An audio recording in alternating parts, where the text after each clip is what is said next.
Tidak ada orang yang, atau mungkin sedikit orang yang mengenal siapa itu Thabit. Kali ini Anda akan dengar di khutbah Jumat ini siapa orang ini. Thabit rahimahullah seorang yang sederhana di kota Kufa di Irak dan tidak terlalu dikenal pada saat itu. Tapi dia termasuk orang yang bertakwa kepada Allah Subhanahu wa taala, orangnya miskin. Dia jalan di salah satu jalan di Kufa, dia lewati satu kebun apel. Kemudian ada apel yang jatuh dari kebun itu karena matang, jatuh di depan dia. Dia berpikir bahwasanya kebun apel ini, ya apel ini jatuh di jalan, mungkin sudah halal buat saya. Dia ambil sama dia makan. Sementara dia mengunyah dan sudah habis setengah apel itu, tiba-tiba dia berpikir, halalkah untuk saya ini? Bagaimana bisa saya tiba-tiba mengambil yang walaupun jatuh di jalan tanpa izin pemiliknya? Maka dia berhenti makan, sisa mulutnya dibuang. Ada yang sudah tertelan, ada yang dibuang, ada yang masih tersisa setengah di tangannya. Lalu dia segera dengan ketakutan masuk ke dalam kebun tersebut mencari. Dia temukan ada sebuah rumah gubuk, lalu dia berkata, apakah Anda pemilik kebun ini? Dia mengatakan, bukan. Pemilik kebun ini jaraknya 1 hari dari sini. Kata pemilik orang penjaga kebunnya, kenapa? Dia bilang, saya tadi mendapatkan apel jatuh di sini, kemudian saya makan setengahnya. Saya pikir karena jatuh di jalan, mungkin halal buat saya. Tapi tiba-tiba saya ketakutan sekali, takut Allah hisab dengan apel ini. Tolong Anda halalkan. Kata pemilik kebunnya atau penjaga kebun pun, karena dia bertakwa sama Allah, dia nggak langsung main halalin. Dia mengatakan, sungguh tidak ada di tangan saya medan itu. Pemilik kebun ada 1 hari dari sini. Kata Thabit rahimahullah, demi Allah saya akan datang ke sana. Jalan sehari semalam jalan kaki hanya untuk mencari kehalalan setengah apel yang sudah dia makan. Karena takut dia dihisab hari kiamat. Begitu dia datang ketemu sama pemilik kebun itu, kemudian pemilik kebun itu ditanya sama dia, Thabit bertanya, apakah Anda pemilik kebun yang ada di sini dan di situ? Dia mengatakan iya. Dia bilang, saya jauh-jauh datang sehari semalam perjalanan karena kemarin kejadiannya begini. Saya temukan ada apel jatuh satu dari pohon Anda di jalanan, lalu saya memakannya karena saya lapar. Kemudian saya tiba-tiba ketakutan pada saya sudah makan setengah. Setengahnya sudah ada, sebagian saya makan, sebagian sudah saya buang, ini setengahnya tersisa. Walaupun sudah busuk saya tetap bawa. Tolong halalkan. Orang tersebut melihat halal gitu. Lalu kemudian dia mengatakan, pemilik kebunnya mengatakan, apakah kau jauh-jauh datang untuk itu? Dia bilang, iya. Kata pemilik kebunnya, saya akan halalkan sama kamu tapi dengan satu syarat.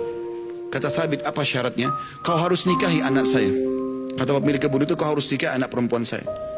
Tapi kau perlu tahu sebelum kau nikahi, anak saya itu tuli, nggak bisa mendengar, bisu nggak bisa ngomong, buta nggak bisa melihat, dan lumpuh nggak bisa bergerak. Kata Thabit rahimahullah, dalam kisah ini saya pun berpikir pada saat itu, kalau memang untuk menghalalkan setengah apel yang saya makan dan saya lepas hisab hari kiamat dengan cara menikahi wanita yang buta, tuli, ya, bisu, juga lumpuh ini, maka saya akan melakukannya.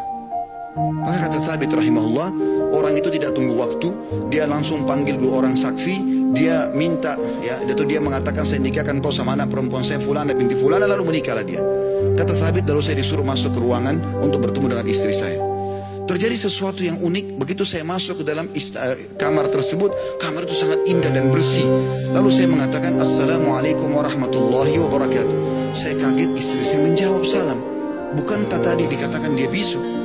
Kemudian saya mendekati dia, kemudian saya mengulurkan tangan saya, dia mengulurkan tangannya untuk menjamah tangan saya.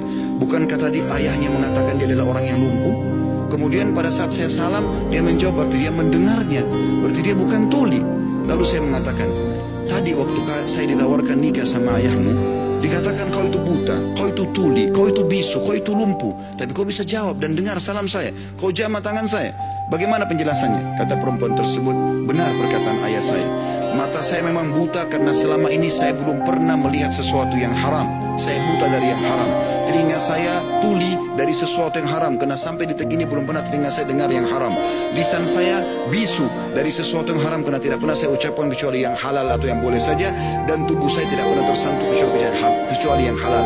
Dan ayahku memilihmu sebagai suamiku karena kau telah takut kepada Allah dan meninggalkan yang haram. Apa yang terjadi teman-teman? Kata Thabit, saya pada saat membuka tirai penutup wajah perempuan tersebut, saya temukan perempuan itu orang yang paling cantik, orang yang paling salihah, bahkan menghafal kitabullah. Dan subhanallah, dari keberkahan pernikahan yang meninggalkan yang haram itu, lahir seorang ulama muslimin, Abu Hanifah rahimahullah. Salah satu ulama dari 4 madhab yang hampir seluruh Eropa, Turki, bahkan India dan Pakistan menggunakan madhabnya. Lahir dari seorang Thabit, masyarakat biasa yang meninggalkan sepotong apel yang haram.